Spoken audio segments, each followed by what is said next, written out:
Right, part two. This is the rear motor from the 5600 watt scooter. When we finished up on the first video, we cut all the bad out, the connection blocks, we rejoined the lot so we could get a good test and test the holes that were in the motor in the first place. Decided the rear needed 3 new ones, front motor needed 1 yellow, 1 replaced. Let's find the actual motor. There's the motor online, 60 volts, 2800 watts, with holes, high-speed hub motor. 239 on AliExpress to replace. Hole sensors are a lot cheaper. So let me see, this applies to basically any scooter with a motor, from a Xiaomi up to this 2800 watt. I have seen a 5000 watt motor for the scooter as well. The same procedure if you got a hole sensor failure for every motor. So that makes it covers the board for everything, makes it nice and simple. We went through in video 1 how to test to make sure it is a sensor failure. We went through the 5 volt lines. Let me just change the camera a second. We went through the block. This one's still melted. We took the red and the black, which supplies the holes with 5 volts. And then we kept the probe in the black, rotated, put the probe into the yellow. As we rotated the wheel, voltage went up and down on the multimeter. Part 1, recap on that if you need to. But that's how we tested to make sure all 3 holes were gone. If I remember rightly, I think they was all showing 3.3 volts. No, the rear was showing 2 point something and the front was 3.3, the one that was locked up. Anyway, digress. So the motor's off, step 1. Step 2, remove the bolts all the way around. Now if you're repairing this for yourself, this point doesn't matter. If you're repairing it for somebody else or a customer, take note of what you're looking at first. Has this motor been opened before? Now I've got 1, 2, 3, 4, 5 that are fine. The 6 has been rounded off, which suggests someone's tried to open it or at least opened it. So the first thing we're going to do is remove these. I'm trying to shorten down the videos, so from time to time, basically I'm just going to be plowing through these. That one's okay, I've loosened it. So we're going to 1, 2, 3, 4 and 5. And I'm going to show you a quick way of removing the cap, because sometimes these can be stubborn to remove, the plate. Inside there is the bearing. We'll go through all that now. I did do one of these before on a Kugo M4 motor, but that was a while ago, about 2 years, and quite frankly the quality of the video wasn't up to scratch. I'm not saying this is, but hopefully this should be a bit better. That one is in there like swimwear. And yeah, I'm spinning a ratcheted screwdriver. Yeah, I know. Right, this one was awkward in the first place, so let's see if this is going to get it out. I'm going to switch up for a star bit a second. This is how I know this has been tried in the past. That's fine. Step 1 done, bolts removed. Cap. Let me take this out. Best and easiest way is 2 large spanners. We use leverage. That way we haven't got to go banging things. Bit of slow pressure should do it. He says, as he can't get a spanner under this one. That way I can. And it popped up then. We'll just wiggle it back and forth. Don't want to mark my spanners up really. Right, done. So the cap's off. What we're going to do is take the whole motor out, I should imagine. I may as well. And make sure all the spacers are removed from the back end. Let's have a look at this. I did free out quite easily. I'll be honest. I was expecting to put up much more of a fight than that. That is not going to come off so nicely though. What's going on under here? Let's see if we can now just lever it up. Well, that's the core coming out. At least I can have a quick look at these hole sensors. Yeah, they're physically shot. What's going on inside here? Right, the only other way is to hold the cap, give the top of the spindle a mild tap. The motor's naturally going to want to suck in, and it should free itself up. I don't want to make too much of a noise though. So that'll be fun. Bear with me a second, just going to pause, and then I'll tap this out. Core's out, end cap slightly loosened off so I can pull him. It was slightly noisy. There's our motor. What's going on there? Okay. Right, so this was the rear motor where the three-phase cables got disconnected and were twisted together. All three were melted. We cut them out. So, what's going on inside here? Right, the yellow hole line is not even connected. Why, I don't know. Well, I do know. The actual board is melted that the Hall sensors mount to. That's not great. Where else? That yellow phase is also stripped as it's coming through the column. You can just see it there.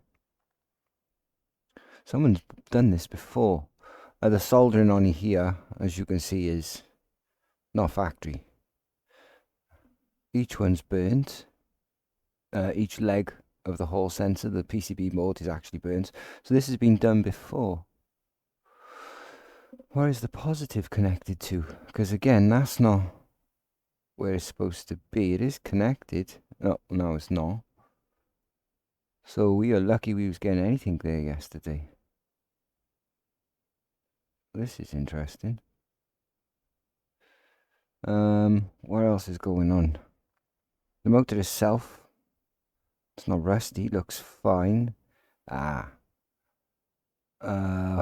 Whatever heat was produced is also melted through the fiberglass. Yeah, it's crunchy, very crunchy.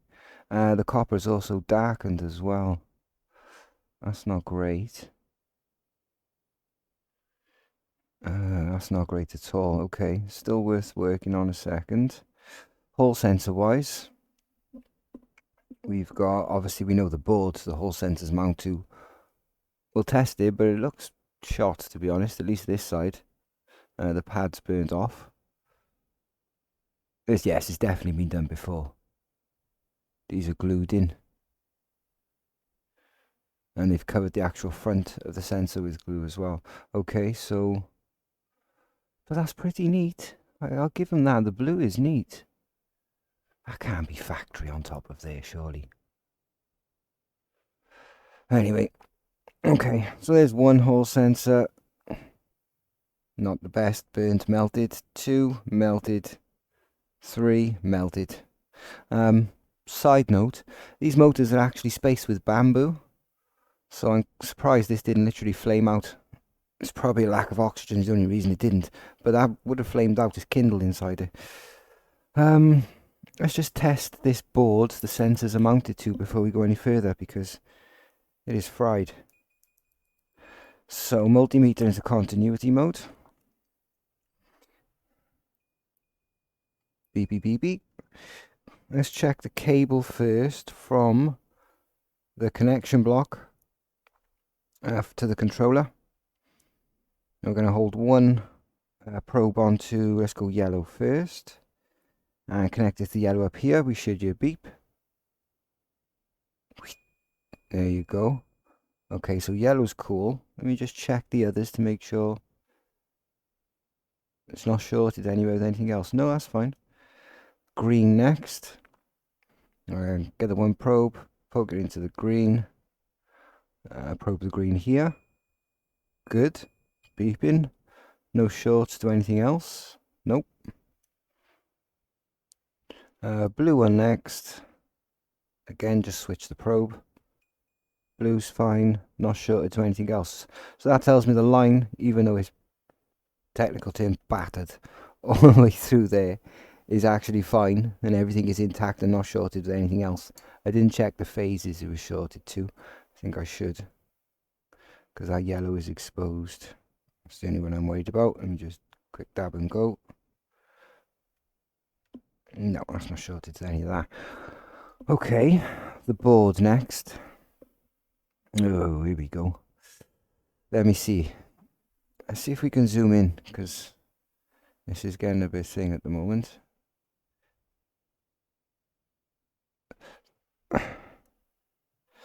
Board's marked out. X, B, something, something, something. Makes no difference. Each board's marked different. The point is the 5 volts comes in. It's usually marked GND. Let me just check. If I go, still in continuity mode, go from the ground. Search for a ground over here. Nothing. Search for a ground there. Yes. Yes. And yes. So the ground line on this PCB is intact. Let's check the positive. Or the 5 volts, sorry. Yes. Yes. And yes. 5 volt line is fine. Where else do we need to check? Well, the whole signal return should be fine as well. Okay, so I'm happy with that. Let's remove some of the crap first of all. And these big lump of solder. I don't know what's going on there. Need to get rid of some of that. Then we'll tap the sensors out. Desolder them from the board. And then go from there.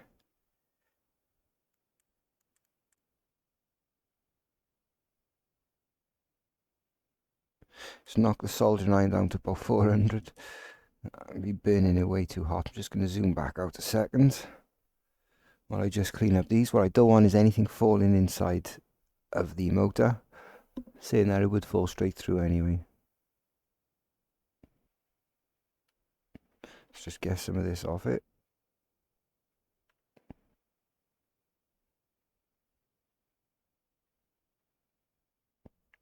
There we go. Nice and trim. Trim the other ball. I don't know what they was thinking.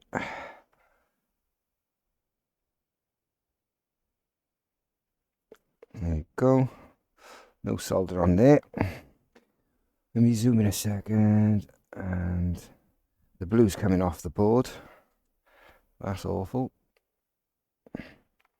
Where's my tweezers? Never mind, we'll use that. Let's take the blue off. Clean that up as well, because that is awful. The light is very bright. Change this light a second.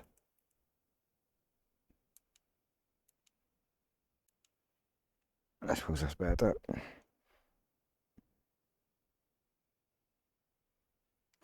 Trim that one down. I'm going to do the same with the black. Take that off the board. We won't be using that as it is. Done.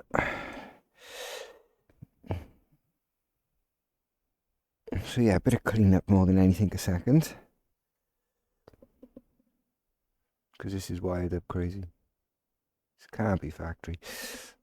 Right, that's that off. All our wires are free. Let's get these sensors out. First things first, let's take care of the sensors that's in there. Now I don't want to damage the board because it seems to be intact. So the best way, I think I'm going to be removing it anyway.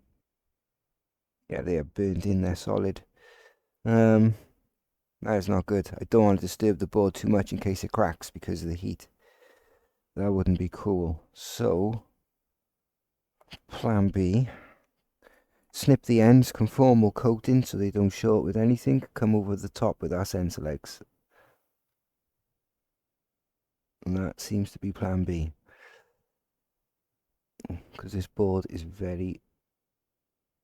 It's fine if I don't move it. If I start moving it around, I don't know what it's going to do.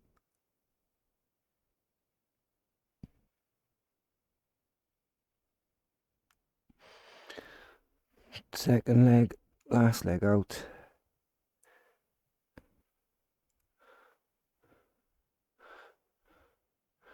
Alright, so that's 1, 2, and 3 legs removed. Let me make sure it's clear there. I'll grab tweezers and I'll drag the cable through once I heat it up. Da-da-dun, da-da-dun.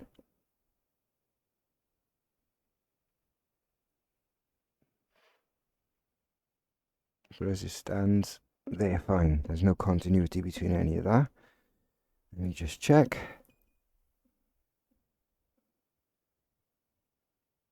Nope, nothing. Good. Right, this sensor is crumbling to pieces. Yeah, it's burnt to a crisp. So there she is. It's been done before, and not very well. So I'm expecting her just to come out. There you go. The glue is left behind.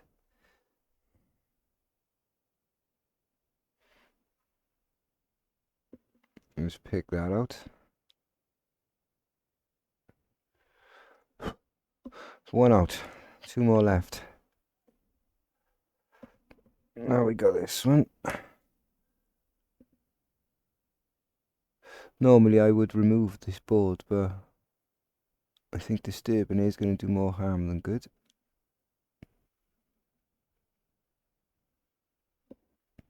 One leg.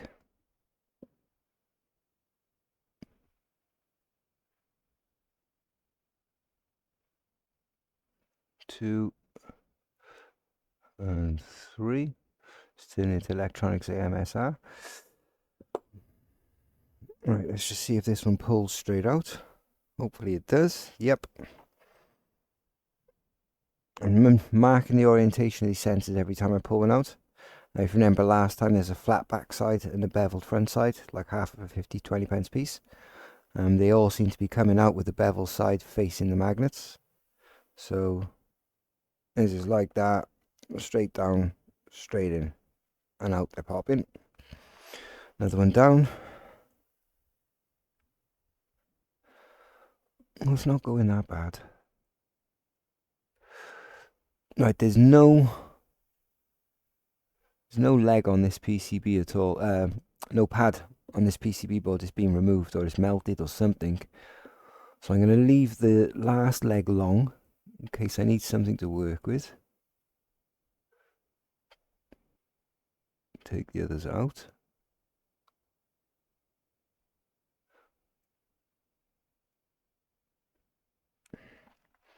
Let me just pull these up slightly because they've melted inside the adhesive.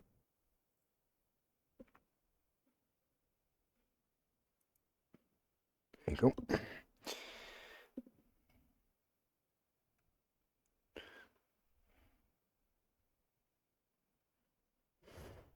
Alright, that one's cut. Let's pull this one out as well.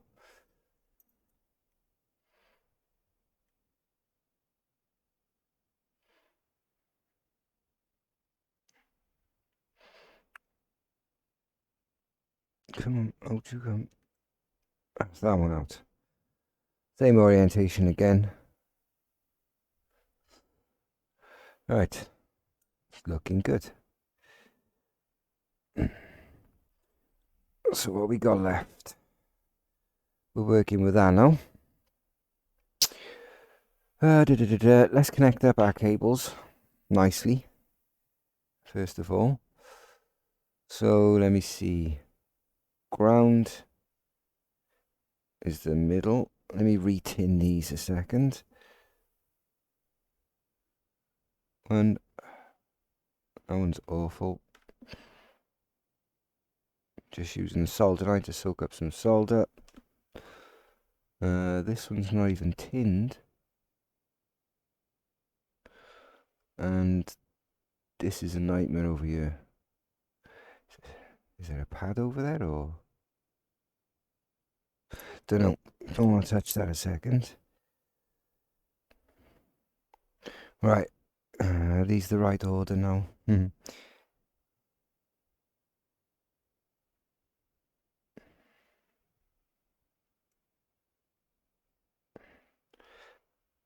Right, green hole line first. Ground for the board.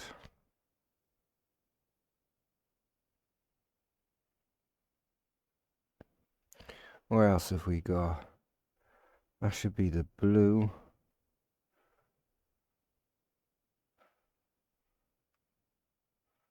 Actually, let's cut some of that off. The blue's a bit long.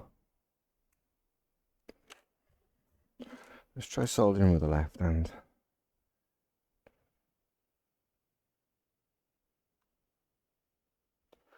Blue's on. Let me see. Red. Where's the yellow pad? I got A, B, and C's over there. That's just about to get interesting. Finally, you probably say. So anyway, this is the board redone. Normally you won't have to do this when you're swapping out holes. It's just this one. It turns out was damaged badly. All of it. So that's that. Now I've got a funny feeling I'm going to have to connect this yellow to the actual leg of the sensor itself. We'll find out in a second. Sensors next. There they are. I wish it was that easy. Let's pick out 3. Same procedure as basically the e-bike hub motor install. We're just going to drop 1, 2, and 3 in. Yep. Just check them for fit first. Clear the channels where the sensors are going to go. You don't want to be pushing and forcing these in. So these channels, really, you want to clear them up as best you can. Like that one's dirty. For the sake of it, let's clean that channel out nice and clean. 1, 2, and 3. I'm going to put a dab of glue, the smallest amount, at the back of each of the sensors. So when they sit in, let's just apply this a second. 1, 2, and 3.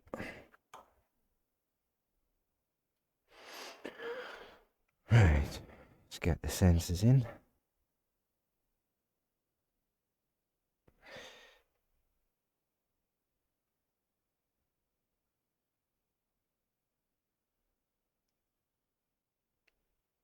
Did I test the fit? After saying so, did I test the fit? Give me something sharp. Sharper, I suppose.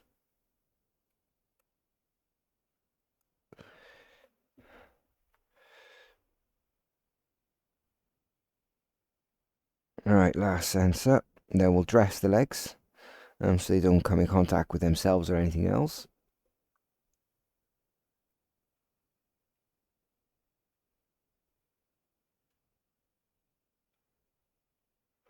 Done. So we've got 1, 2, 3 new sensors.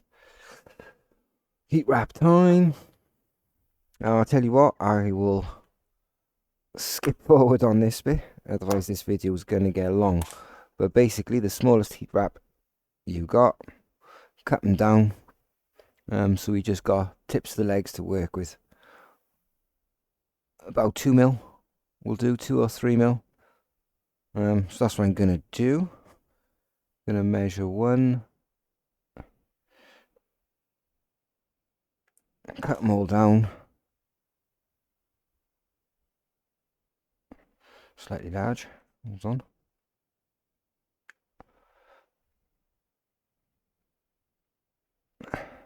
And 1 leg's dressed, ready to be soldered to the board.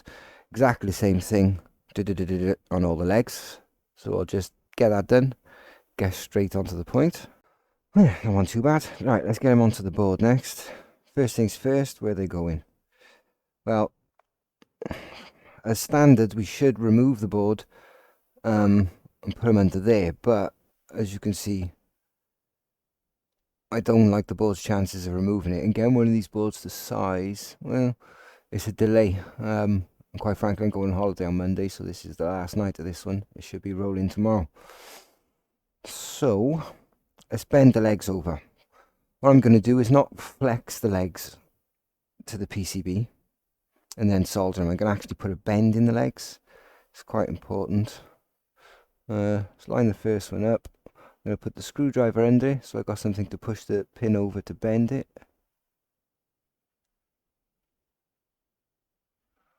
There's 1,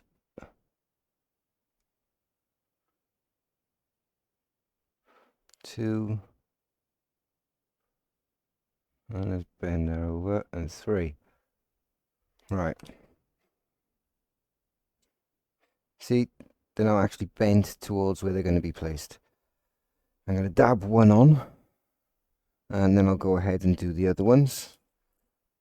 And then we're going to stick this back on this scooter, and hopefully, providing there's nothing wrong with the MOSFETs on the controller, that is, this should work. Tell you what, let's just tin this board again, so there's fresh going down. Guess I need to hold the pin down with, because with my hand it ain't happening. Oh, wait there. Let me tin the pins as well. 1, 2, 3.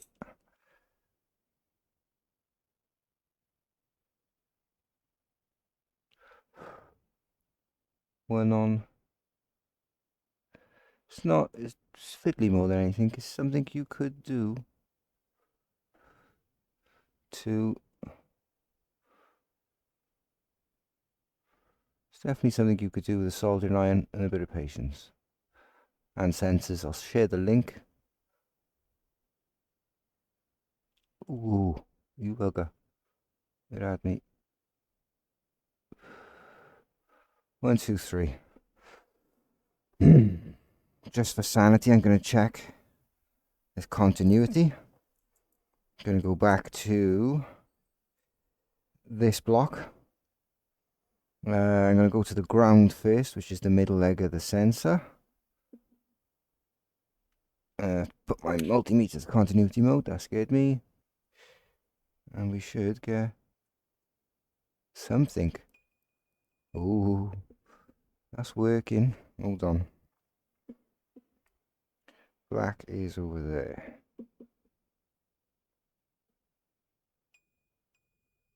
We're getting it to there. Yes, this board's damaged. Uh-oh. We might have to change plan if this board's that badly damaged. Oh no. These are my probes. Are they shot? Right, we're changing probes. There is a ground to the middle sensor. Let's check voltage, which should be the first pin. Yep.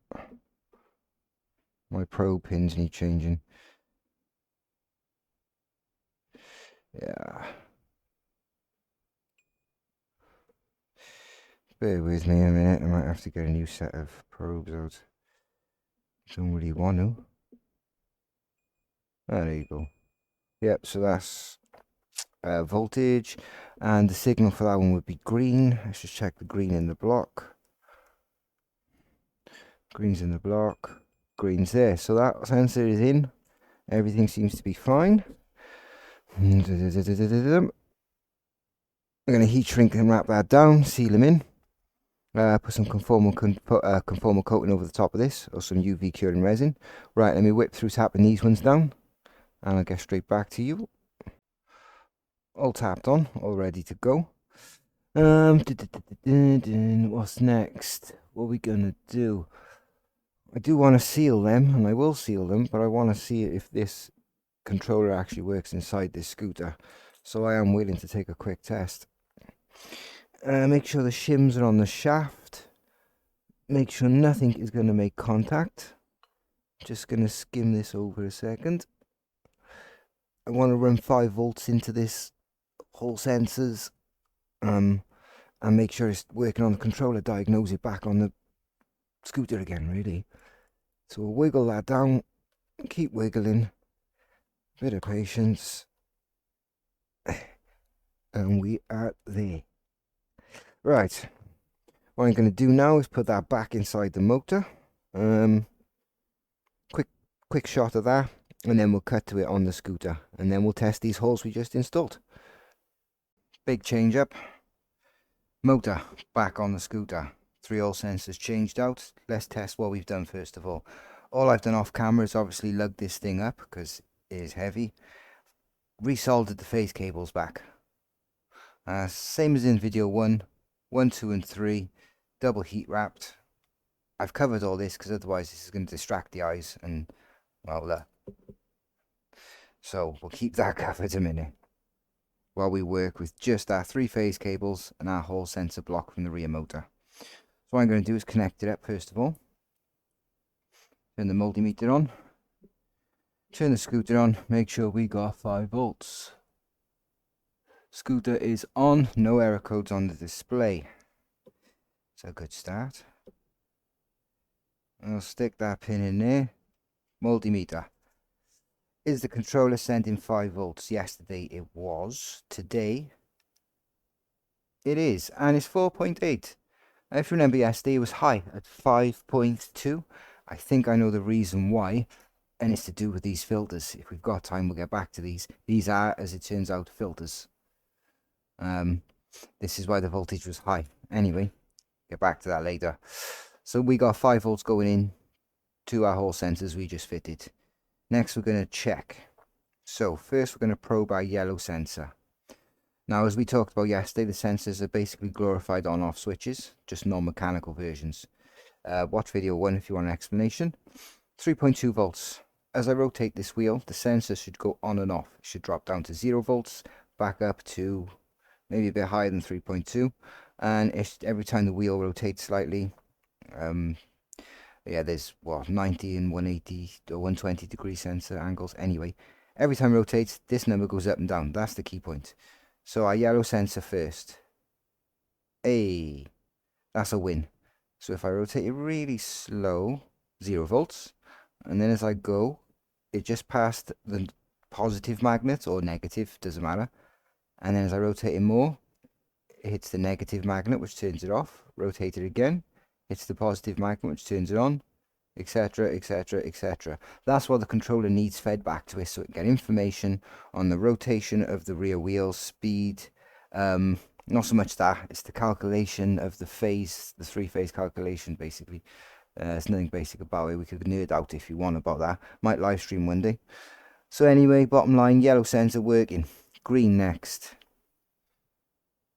As I rotate the wheel. Oh, where's she to? There she is. 3.2 and off. 3.2 and off. Etc. Green sensor working. Blue one left. Now obviously I should have checked these before I assembled all this. It's just this is like the 6th one today, so we're cutting through them. Off, on. Off, on. So 3 sensors in, 3 sensors working. 3 phase wires connected up. That back wheel should spin if I pull the throttle. And I should get to drink that. Let's make sure the wheel's not going to catch on at anything a second. This is not exactly a soft scooter. The wheel is free to spin. Drum roll. Little bit of throttle, very, very slowly. Very slowly. Very. Ooh, hello. Right there, she's hitting against something. Nope, there you go. That does not sound too bad. She's in gear 1 eco mode. I don't want to go in nuts right now. But that seems like a fully functioning rear motor. I will stick it up on the jack tomorrow in daylight because it's like 10 o'clock now in the night. And let it run for about 20-30 minutes. Rear motor sorted. So after all that burned, everything out, I'm celebrating. Yeah, after all that damage, it looked, I'll be honest, like a complete write-off. But the cost of the actual scooter, what it does, the battery alone, what it's worth the price getting this repaired. Because now there's at least one motor. Now, if you remember yesterday, front yellow Hall sensor need replacing. I might do a Blue Peter moment and just skip forward with that done. Because you've already seen me do this one now on 3 sensors. I think that's the plan. Because this one basically got to be out the door tomorrow. So it's a case of dividing up the jobs and the workload into 3 categories. A must-have, which is 2 motors to work and a throttle with brakes. Would be nice, which would be the lighting working, indicators, etc. And then the accessories, horn, these RGB lighting on the side, they worked originally, but that wiring loom is shot, and I got to try and get that sorted, which you've seen in video 1. So first job, get that motor spinning just like the back motor. I'm going to record it. I'm going to skip through most of it. If there's any abnormalities in the front motor, I'll catch them on the video. So I'm just going to whip the front motor off, get back up here, and change that one sensor. I might even do it live because it's only one. Should take me about 10 minutes. Right. Hopefully the last fade. Last section. Home run. End game. Here we go. Sit rep. Rear motor. Tested in video 1. So I had its 3 sensors replaced. We've seen that spinning. While off camera, done the same to the front motor. It was the blue hall line in the end. It wasn't yellow. Remembered that wrong. Done a few today. So basically we need that front motor spinning. So let's turn the scooter on. Good. Rear motor. Good. Stick it in dual drive and front motor. We got a winner. So after all that burnt stuff, all the hall sensor issues, basically back to a working scooter. So that's not too bad. What's next? Right, this wiring loom that needs replacing is completely melted through. I've chased it further up than I did yesterday. Through and through it's melted through. Now we could change the wiring loom. I got a funny suspicion, even though the lights did turn on, where it's been disturbed, for the sake of the cost of the switch mechanism up the top and the indicators and stuff, it's like £16. So that's going to get ordered and I'll fit a brand new one rather than try and resolder everything up there. It's going to take too long in time for the cost of just a replacement, a brand new one. Apart from that, this is all working. What I'm going to do is cover this with fiberglass board in a minute. Separate these holes from any wiring that's there. So touch wood in future, if anything does happen, the hall lines are not, the phase cables are not going to be burning through any of the wires like they did. What else? Turns out the marking on the controller for the display model did make a difference in this case. I did reference that in the first video. There's a lot of mechanical issues that need sorting out on this. The customer seems like he's very mechanically minded anyway. So I'm going to see if he wants to do mechanical issues. I don't mind doing it, but obviously time-wise, my hands are better inside this doing the electrics rather than filling in with brake calipers and things like that. But I don't mind if he's willing to, you know what I mean? So that's that. That brings me, I suppose, to cost. Price of the scooter, I think the price varies depending on what name you get it under. So we'll start off at 12. I've seen them high up to the 3,000s, that is. Average is around about 1,700–1,800. Now I don't know what the customer planned on doing with this, but I assured them that it could be repaired, and there you go. But the cost of the repair is less than the cost of half of the cost of a replacement new motor. So that just gives you some sort of perspective. It's worth getting it repaired, especially when it's something like this. So apart from that, we're going to leave it there. If there's any questions, feel free to leave your comments. Hall sensors used, things like that, I will add in the description at some point. That about covers this one. Next one, we're going to be doing either a Bafang motor reconditioning. Could do that. I've got a Rocky Mountain mid-drive on the side to repair. Plenty of e-bikes to pick from. So yeah, if any suggestions what you want to see repaired next, just let me know. If there's any error codes coming up on your display, again, leave them in the comments. I'll tell you what them error codes are. So yeah, I hope it helps somebody. And it just goes to show, as bad as it looks, still workable, still repairable, as long as it's within budget, because sometimes they're a write-off, sometimes they ain't, although I've only come across 1 in 4 years that's a write-off, and as you can see, this was pretty bad. But apart from that, I'll leave it there, and the next video will be coming soon. Nice one.